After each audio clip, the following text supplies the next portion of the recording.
खाजगी रुग्णालयावरील नियमन अधिक कठोर करण्यात येणार आहे। विशेषतः आपत्कालीन सेवांच्या बद्दल आपण त्याबद्दलचे निर्णय घेतोय। प्रत्येक खाजगी रुग्णालयात नो डिनायल पॉलिसी ही सक्तीची केली जाणार आहे, म्हणजेच अत्यावश्यक रुग्णास तातडीने सेवा नाकारता येणार नाही।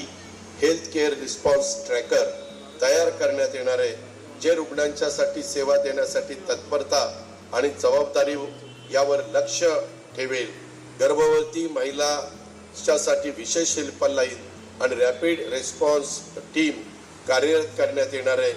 मी या ठिकाणी स्पष्ट तुम्हाला सगळ्यांना सांगू इच्छितो की मुख्यमंत्री देवेंद्रजींनी आणि उपमुख्यमंत्री एकनाथरावजींनी, आमच्या आरोग्य विभागाचे प्रकाशरावनी आणि वैद्यकीय शिक्षणचे आमचे हसन मुश्रीफांनी, सगळ्यांनीच आम्ही सरकारनी आरोग्य सेवा हा केवळ एक व्यवसाय नाही, तर ही सेवा आहे, ही जबाबदारी आहे आणि समाजाची बांधिलकी आहे। कोणताही रुग्ण तुमचा दरवाजा ज्यावेळेस ठोठवतो तेव्हा त्याला योग्य ती वैद्यकीय मदत मिळालीच पाहिजे, ही शासनाची स्पष्ट भूमिका आहे। त्या दुर्दैवी भगिनीच्या कुटुंबाप्रती मी शासनाच्या वतीनं संवेदना व्यक्त करतो आणि त्यांना न्याय मिळवून देण्यासाठी राज्य सरकार कुठं कमी पडणार नाही अशा प्रकारचा विश्वास मी आपल्या सगळ्यांना देतो।